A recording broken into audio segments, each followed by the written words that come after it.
Hello all students, welcome to my channel SGTN's online tutorial.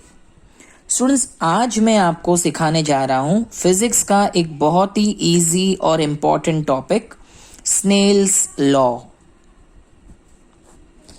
तो आज हम जानेंगे इस वीडियो में regarding Snell's law.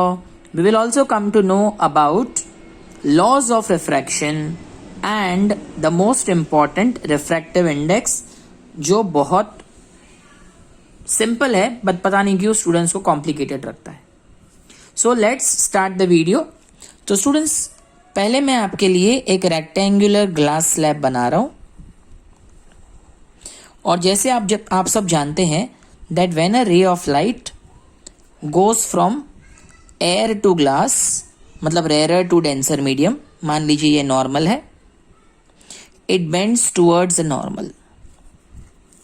Okay, and when it goes from glass back to air, suppose here is a normal, it bends away from normal.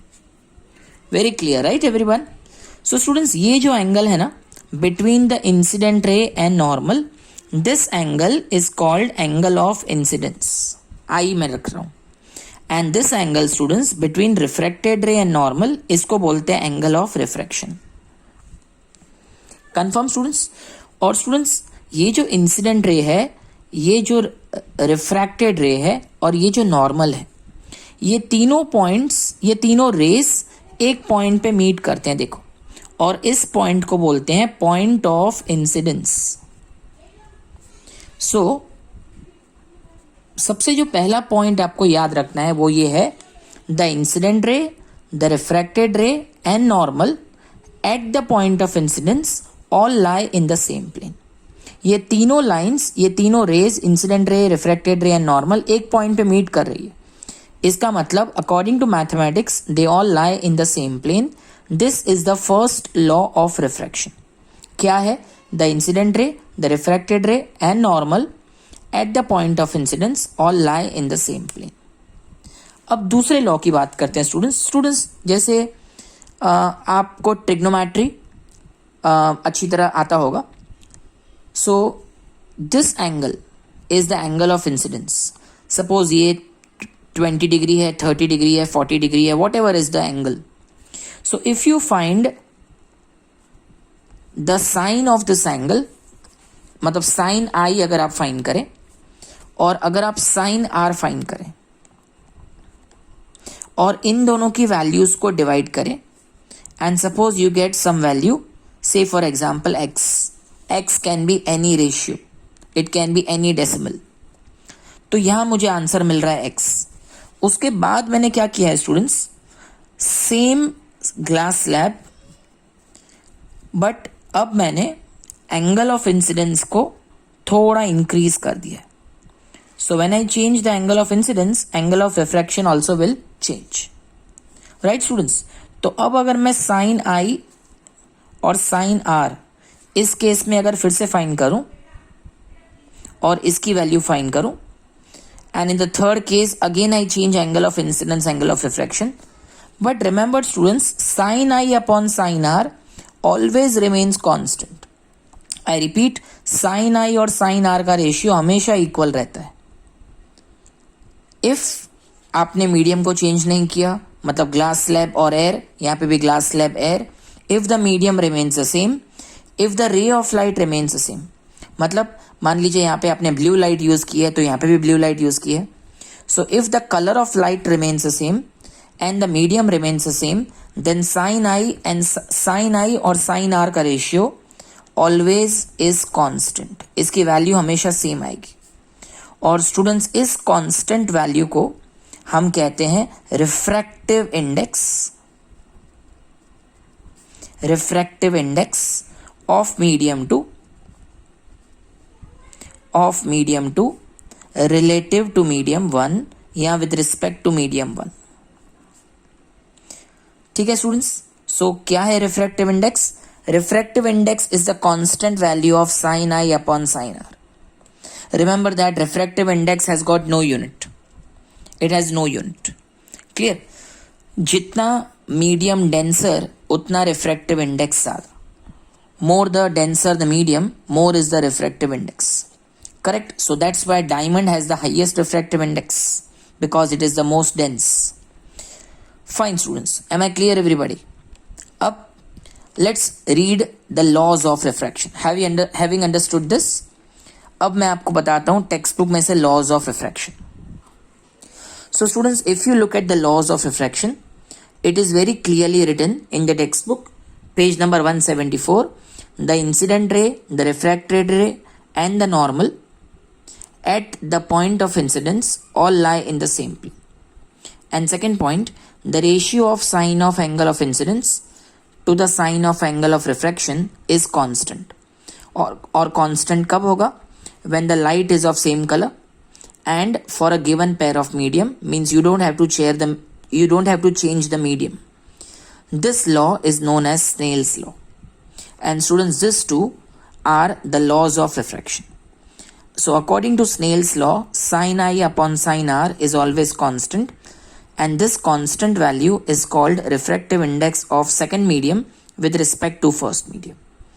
Students, it's a very important question. Write the laws of refraction. These 2 points you have to write. Is that clear? अब students, आपको पता होगा that light travels fastest in vacuum. What is the speed? मैं underline कर रहा हूँ. The speed is 3 into 10 raised to 8 meter per second. Light travels fastest in vacuum. The speed is 3 into 10 raised to 8 meter per second. अब जो air है ना, in air also the speed of light is almost same. Almost same मतलब इससे थोड़ा marginally कम है. ठीक है, तो practically हम लोग speed of light in vacuum and speed of light in air we consider both as equal.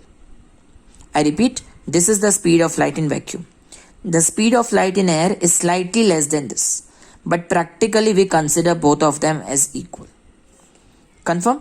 So keeping the speed of medium in mind, हम लोग refractive index को फाइंड कर सकते हैं in terms of ratios of velocity also. कैसे? मैं आपको बताता हूँ. अब students, consider this glass slab. Consider a ray of light traveling from medium 1 to medium 2. Suppose V1 is the speed of light in medium 1 and V2 is the speed of light in medium 2. Now if you want to find refractive index of medium 2 with respect to medium 1, तो उसका symbol है N21. N21 को कैसे read करते हैं बेटा? Refractive index of medium 2 with respect to medium 1. So N21 equal to, पहले रे ऑफ लाइट कहाँ ट्रैवल कर रहा है? मीडियम 1 में. तो पहले हम न्यूमरेटर में लेंगे speed of light in medium 1 and then it is travelling in medium 2. So denominator में हम लेंगे speed of light in medium 2. So N21 निकालने का formula V1 upon V2. But suppose if it is ask N12, N12 को कैसे read करेंगे? Refractive index of medium 1 with respect to medium 2. ठीक है, so refractive index of medium 1 with respect to medium 2. यहां हम respect medium 2 को दे रहे हैं. रिस्पेक्ट मीडियम 2 को दे रहे हैं, इसका मतलब that the ray of light is first entering medium 2 and then in medium 1. So medium 2 की स्पीड हमें न्यूमरेटर में रखनी है और मीडियम 1 की स्पीड डिनोमिनेटर में रखनी है.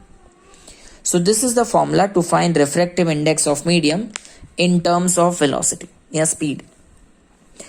अब स्टूडेंट्स, अगर first medium, if the first medium is air और वैक्यूम, जैसे यहां देखिए फर्स्ट मीडियम इज एयर और वैक्यूम, ओके, तो उस रिफ्रैक्टिव इंडेक्स को हम कहते हैं absolute refractive index. So whenever we use the word absolute, then it should be very clear to you that absolute refractive index मतलब the first medium is either air और vacuum. ठीक है, so in such case we denote N2. Now N2 मतलब refractive index of second medium. यहां with respect to नहीं लिखा होता. अगर with respect to कुछ नहीं है तो समझ जाने का with respect to air और vacuum. ठीक है, so N2 मतलब क्या? N2 मतलब speed of light in vacuum. अब याद रखिए speed of light in vacuum है 3 into 10 raised to 8 मीटर पर सेकेंड और उसका सिंबल C है. So N2 equal to C upon v2. v2 मतलब speed of light in second medium, right. So generally हम इसको ऐसे लिखते हैं nm. nm मतलब absolute refractive index of any medium is equal to speed of light in vacuum upon speed of light in given medium. Fine students. तो students यहाँ देखिए बहुत सारे मीडियम का रिफ्रैक्टिव इंडेक्स दिया हुआ है, बहुत सारे मीडियम्स का रिफ्रैक्टिव इंडेक्स दिया हुआ है. सबसे ज्यादा रिफ्रैक्टिव इंडेक्स डायमंड का है because diamond is dense. dense medium have higher refractive index and air which is rarer has the least refractive index. ठीक है. अगर स्टूडेंट्स एग्जाम में ऐसे आता है that refractive index of water is 1.33, what do you mean by that? So absolute refractive index of water is 1.33. इसका मतलब the speed of light in vacuum upon the speed of light in water is 1.33. अगर exam में question आता है absolute refractive index of water is 1.33, what does it mean? तो answer लिखने का it means that the speed of light in vacuum upon the speed of light in water is 1.33. Correct. So ये आपका answer है. It means that the ratio of speed of light in air and the speed of light in water is equal to 1.33. Right students, so I hope laws of refraction including Snell's law and the refractive index, these two topics are very clear, right? So we will meet with many more such videos, so keep asking your doubts and keep understanding your concepts and make your concepts clear, and keep watching our videos and do share it with your friends. Thank you. Bye bye.